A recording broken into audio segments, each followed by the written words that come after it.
Қазақстан Республикасының президенті туралы. Бірінші тарау. Қазақстан Республикасы президентінің мәртебесі. Бірінші бап. Президент. Президент мемлекеттің басшысы, мемлекеттің ішкі және сыртқы саясатының негізгі бағыттарын айқындайтын, ел ішінде және халықаралық қатынастарда Қазақстанның атынан өкілдік ететін ең жоғары лауазымды тұлға. Президент халық пен мемлекеттік билік бірлігінің, Конституцияның мызғымастығының, адам және азамат құқықтары мен бостандықтарының нышаны әрі кепілі. Президент мемлекеттік биліктің барлық тармағының келісіп жұмыс істеуін және өкімет органдарының халық алдындағы жауапкершілігін қамтамасыз етеді. Президентке халық пен мемлекеттің атынан сөйлеу құқығы беріледі. Президентке оның абыройы мен қадір-қасиетіне ешкімнің тиісуіне болмайды. Президенттің абыройы мен қадір-қасиетіне нұқсан келтіру заң бойынша қудаланады. Үшінші бап. Президенттің қызметіне кірісуі. Бірінші. Президент Қазақстан халқына адал қызмет етуге, Конституциясы мен заңдарын қатаң сақтауға, азаматтардың құқықтары мен бостандықтарына кепілдік беруге, Қазақстан Республикасы президенті өзіме жүктелген мәртебелі міндетін адал атқаруға салтанатты түрде ант етемін деп халыққа ант берген сәттен бастап қызметіне кіріседі. Анттың мәтінін мемлекеттік тілде айтады. Екінші, ант беру қаңтардың 2 сәрсенбісінде өткізіледі. Президент кезектен тыс сайлауда сайланған жағдайда ант беру президенттік сайлау қорытындысы жарияланған 1 ай ішінде өткізіледі. Ант беру салтанатты жағдайда парламент депутаттарының, Конституциялық сот судьяларының, жоғарғы сот судьяларының, сондай-ақ барлық экс-президенттерінің қатысуымен өткізіледі. Үшінші, президент Конституциясына ант етеді. Ант берілгеннен кейін мемлекеттік гимн орындалады. Орталық сайлау комиссиясының төрағасы президентке президенттің куәлігін, омырауға тағатын белгісін, байрағын және алтын қыран орденін тапсырады. Төртінші бап. Президенттің өкілеттік мерзімі. Президент 7 жыл мерзімге сайланады. Кезектен тыс сайлауда сайланған президенттің өкілеттігі кезектен тыс сайлаудан кейін 7 жылдан соң желтоқсанның 1 жексенбісінде өткізілуге тиіс кезекті сайлауда сайланған президент лауазымына кіріскенге дейін жүзеге асырылады. Екінші, президенттің өкілеттігі жаңадан сайланған президент қызметіне кіріскен сәттен бастап, сондай-ақ президент қызметінен мерзімнен бұрын босатылған, немесе кетірілген, не ол қайтыс болған жағдайда тоқтатылады. Бесінші бап. Шектеулер. Президенттің өкілді органның депутаты болуға, өзге де ақы төленетін қызметтерді атқаруға және кәсіпкерлік қызметпен айналысуға хақы жоқ. Президент өз өкілеттіктерін жүзеге асыру кезеңінде саяси партияда болмауға тиіс. Президент ант берген кезден бастап 10 күн ішінде саяси партиядан шығуға тиіс. Президенттің жақын туыстары мемлекеттік саяси қызметшілердің, квазимемлекеттік сектор субъектілерінің басшылары лауазымдарын атқаруға құқылы емес. Президенттің мемлекеттік саяси қызметшілер, квазимемлекеттік сектор субъектілерінің басшылары лауазымдарын атқаратын жақын туыстары президент ант берген кезден бастап 1 ай ішінде отставкаға беруге не атқаратын лауазымын босатуға тиіс. Алтыншы бап. Айырым белгілері. Айырым белгілері президенттің омырауға тағатын белгісі мен байрағы болады. Омырауға тағатын белгінің сипаттамасын орталық сайлау комиссиясы анықтайды. Байрақтың сипаттамасын, омырауға тағатын белгі мен байрақты ресми пайдалану тәртібін президент белгілейді. Президент алтын қыран орденінің иесі болып табылады. Екінші тарау.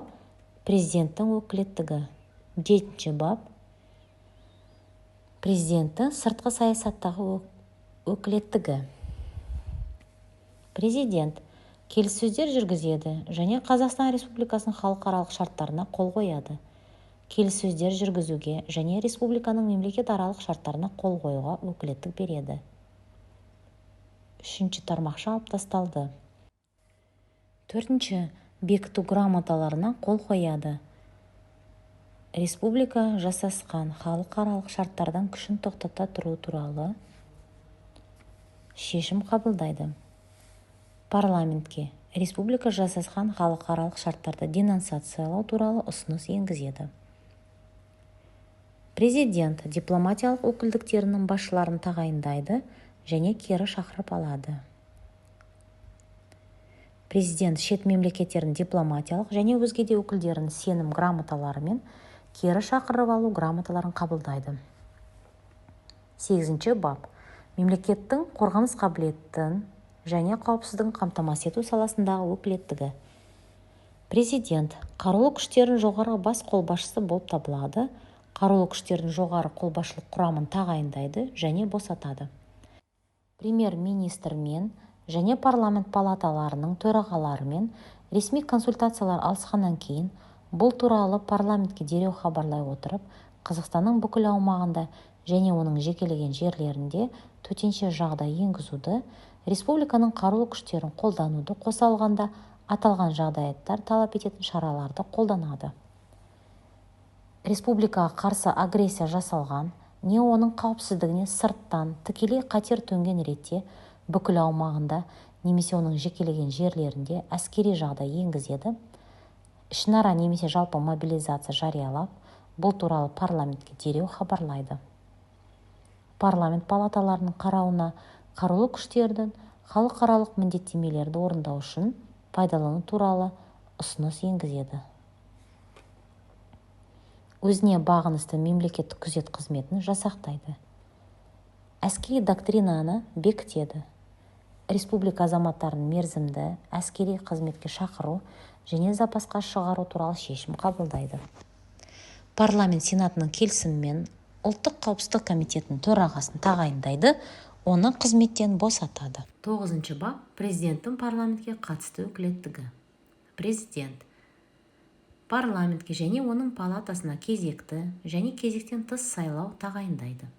Сенаттың 10 депутатын тағайындайды, олардың 5 Қазақстан Халқы Ассамблеясының ұсынысы бойынша тағайындалады. Сайлау нәтижелері жариялаған күннен бастап 30 күннен кешіктірмей парламенттің бірінші сессиясын шақырады. Парламент депутаттарының Қазақстан халқына беретін антын қабылдайды.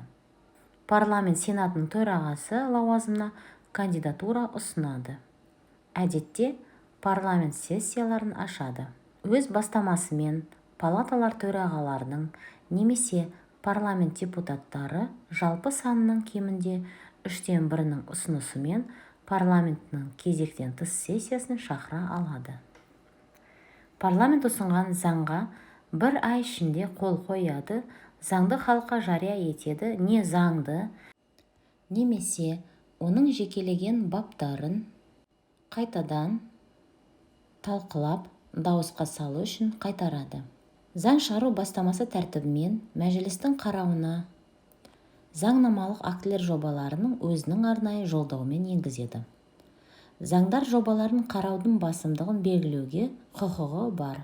Бұл тиісті заң бірінші кезектегі тәртіппен 2 ай ішінде қабылдануға тиіс екенін білдіреді. Парламент палаталарының кез келген бірлескен немесе бөлек отырыстарына қатысуға және сөз сөйлеуге құқығы бар. Үкімет мүшесін қызметтен босатады. Парламентті немесе парламент мәжілісін тарата алады. 10-ші бап. Президенттің үкіметке қатысты өкілеттігі. Президент мәжілістің келісімімен премьер-министрін қызметке тағайындайды, оны қызметтен босатады. Премьер-министр тағайындалғаннан кейін 10 күн мерзімде оның енгізген ұсынуымен үкіметтің құрылымын айқындайды. Мәжіліспен консультациялардан кейін премьер-министр енгізген ұсынуымен үкімет мүшелерін қызметке тағайындайды. Сыртқы істер, қорғаныс, ішкі істер министрлерін қызметке дербес тағайындайды. Үкімет мүшелерін қызметтен босатады. Үкімет мүшелерінің антын қабылдайды. Жүйелі түрде премьер-министрдің үкімет қызметінің негізгі бағыттары туралы және оның маңызды шешімдері туралы баяндамасын тыңдайды. Республиканың мемлекеттік бюджеті есебінен қамтылатын барлық органдар үшін қаржыландырудың және қызметкерлердің еңбегіне ақы төлеудің бірыңғай жүйесін келіседі.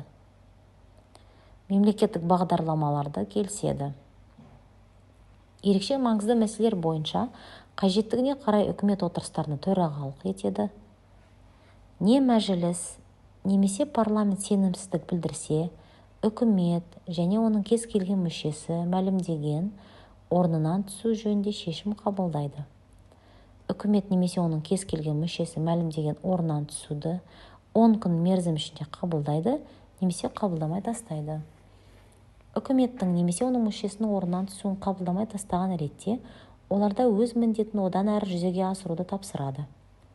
Өз бастамасы бойынша үкіметтің өкілеттігін тоқтату, премьер-министр мен үкіметтің кез келген мүшесін қызметтен босату туралы шешім қабылдауға хақылы. Өз актілері мен үкіметке басқа атқару міндеттерін жүзеге асыруды жүктеуге хақылы. Үкіметке тапсырмалар береді. 11 бап. Конституциялық сотқа қатысты өкілеттігі. Президент парламент сенатының келісімімен Конституциялық соттың төрағасын және Конституциялық соттың 4 судьясын қызметке тағайындайды. Конституциялық заңға сәйкес оларды мерзімінен бұрын қызметтен босатуға хақылы. 12 бап. Соттарға және судьяларға қатысты өкілеттігі. Президент жоғары сот кеңесінің кепілдемесін негізге ала отырып, жоғарғы соттың төрағасын және судьяларды сайлау және босату үшін парламент сенатына ұсынады. Жоғарғы сот кеңесінің кепілдемесі бойынша жергілікті және басқа да соттардың төрағалары мен судьяларын тағайындайды және босатады. 13 бап. Прокуратура органдарына қатысты өкілеттігі. Президент парламент сенатының келісімімен бас прокурорды 5 жыл мерзімге қызметке тағайындайды, оны қызметтен босатады. Бас прокурордың ұсынысы бойынша оның орынбасарларын тағайындайды және босатады. Әр 90-да кемінде бір рет бас прокурордың елдегі заңдылықтың жай-күйі туралы есебін тыңдайды. 14 бап. Республика президентінің орталық сайлау комиссиясына қатысты өкілеттігі. Президент орталық сайлау комиссиясының төрағасын және 2 мүшесін тағайындайды. Орталық сайлау комиссиясы туралы ережені бекітеді. Орталық сайлау комиссиясы төрағасын тағайындалған республикалық референдумға, сайлауға әзірлік барысы туралы және референдум мен сайлау нәтижелері жөніндегі хабарламасын тыңдайды. 15 бап. Ұлттық банкке қатысты өкілеттігі. Президент парламент сенатының келісімімен ұлттық банкінің төрағасын тағайындайды, оны қызметтен босатады. Ұлттық банк төрағасының ұсынысы бойынша оның орынбасарларын қызметке тағайындайды және қызметтен босатады. Әр 90-да кемінде бір рет ұлттық банкінің жұмысы туралы есебін тыңдайды. 16 бап. Республика президентінің жоғары аудиторлық палатасына қатысты өкілеттіктері. Президент жоғары аудиторлық палатаның төрағасын және 2 мүшесін 5 жыл мерзімге лауазымға тағайындайды. Оларды лауазымнан мерзімнен бұрын босатуға құқылы. Жоғары аудиторлық палата туралы ережені бекітеді. 90-на кемінде бір рет жоғары аудиторлық палата төрағасының жұмысы туралы ақпаратын тыңдайды. 17 бап. Әкімдерге қатысты өкілеттігі. Президент облыстардың, Астананың әкімдерін қызметке мәслихаттарының келісімімен тағайындайды. Әкімдерге тапсырмалар береді және олардың есебін тыңдайды. Өз қалауы бойынша, сондай-ақ облыстардың, республикалық маңызы бар қалалардың және Астананың әкімдеріне тиісті мәслихаттар өз депутаттары жалпы санының көпшілік даусымен сенімсіздік білдірген жағдайда оларды лауазымнан босатуға құқылы. 18 бап. Республикалық референдумға қатысты өкілеттігі. Президент конституциялық заңға сәйкес өз бастамасы бойынша парламенттің, үкіметтің немесе сан жағынан облыстардың, республика астанасы бәрін бірдей дәрежеде білдіретін республиканың сайлау құқығы бар кем дегенде 200 мың азаматының бастамасы бойынша республикалық референдум өткізу туралы шешім қабылдайды. Президент мына шешімдердің бірін қабылдайды. Референдум өткізу туралы, референдум өткізбей-ақ республика конституциясына заңына өзгертулер мен толықтыруларды немесе өзге шешімді қабылдау қажеттігі туралы, референдум өткізу туралы ұсынысты қабылдамай тастау туралы,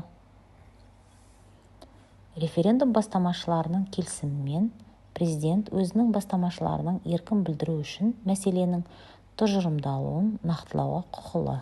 19 бап. Президенттің өзге де өкілеттігі. Президент жыл сайын Қазақстан халқына елдегі жағдай және республиканың ішкі және сыртқы саясатының негізгі бағыттары туралы ауызша не жазбаша жолдау арнайды. Егер арнау парламент сессиясында жария етілсе, ол талқыланбайды, ол бойынша сұрақ қойылмайды.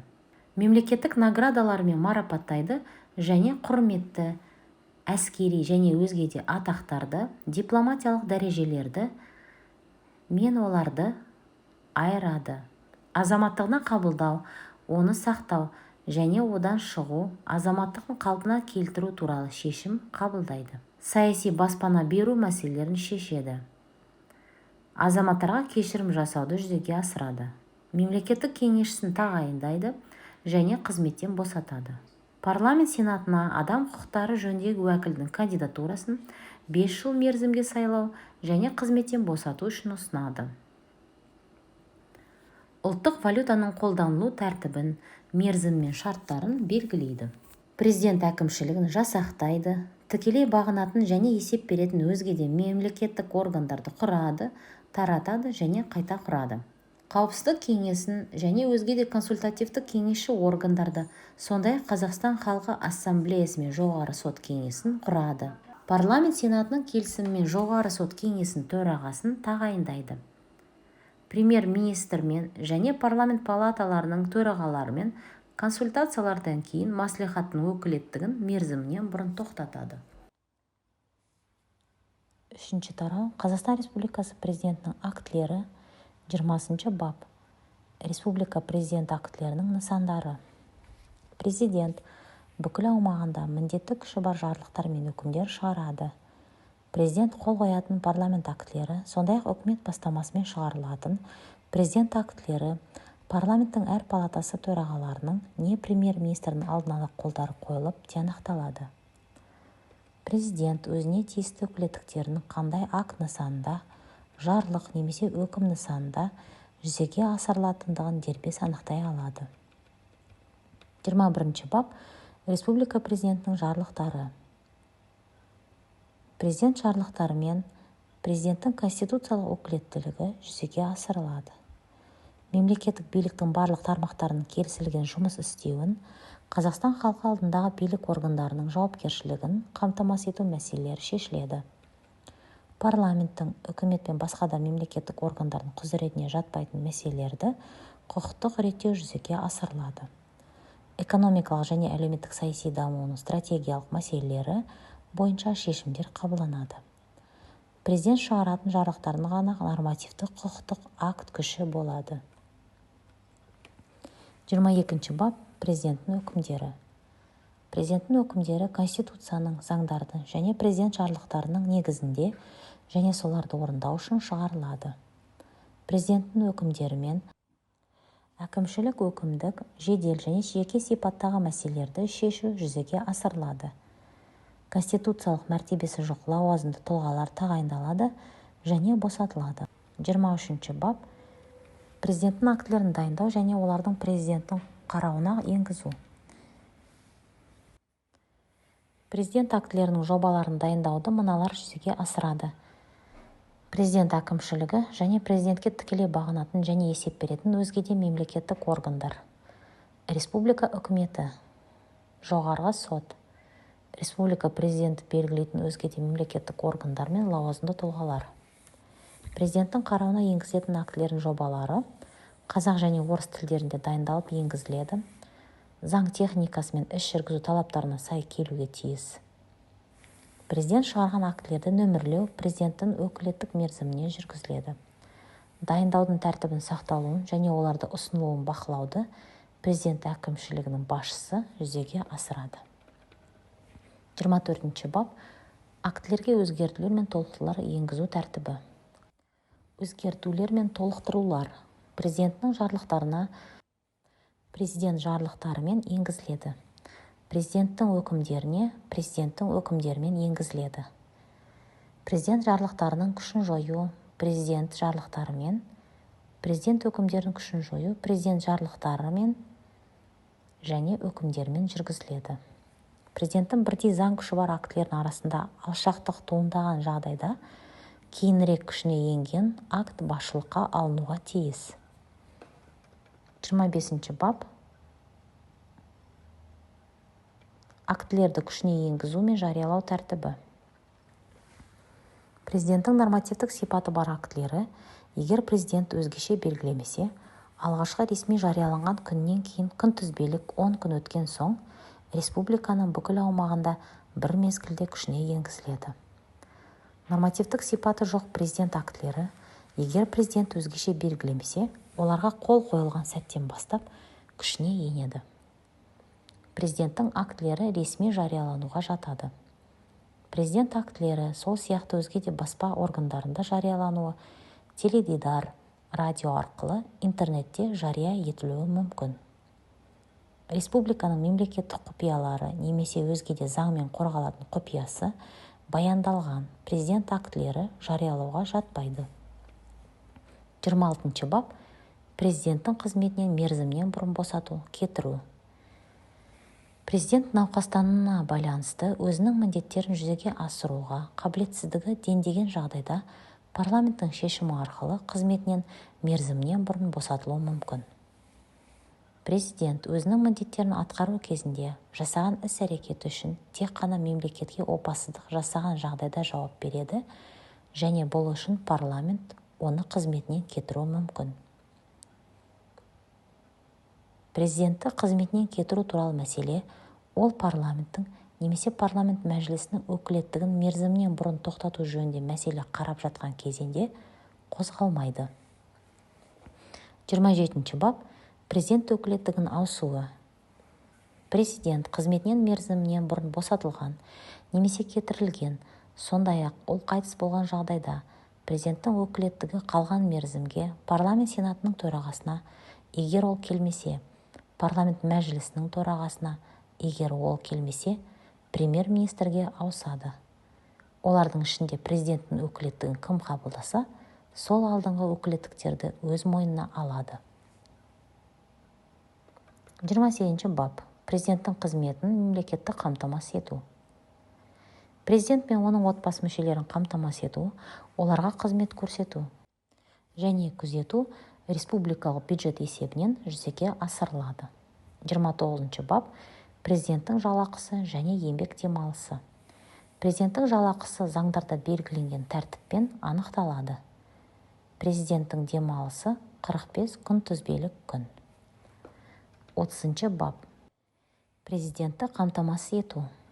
Президенті қызметінде болған кезеңге осы қызметке сайланған тұлға республика аумағында резиденциялармен, республика астанасында қызмет пәтерімен және мемлекеттік саяжаймен қамтамасыз етіледі. Президент арнайы мақсаттағы автокөлікпен, арнайы жабдықталған ұшақтармен және тікұшақтармен, сондай-ақ арнайы жабдықталған көлік құралдарының өзге де түрлерімен қамтамасыз етіледі. Президент пен оның отбасы мүшелеріне тұрғын үй және көлік қызметін көрсетуді президенттің іс басқармасы қамтамасыз етеді. Президент пен оның отбасы мүшелеріне медициналық, санаторий-курорттық қызмет көрсетуді президенттің іс басқармасы қамтамасыз етеді. Арнайы байланыс құралдарымен қамтамасыз етуді мемлекеттік күзет қызметі жүзеге асырады. Президент қызметінің бүкіл кезеңіне президенттің жеке кітапханасы мен жеке мұрағаты құрылады және қалыптастырылады. 31 бап. Президентті күзету. Президентті күзету мемлекеттік күзет қызметіне жүктеледі. Президенттің зайыбы, жұбайы және президентпен бірге тұратын басқа да отбасы мүшелері күзетілуге тиіс. 32 бап. Президент әкімшілігі.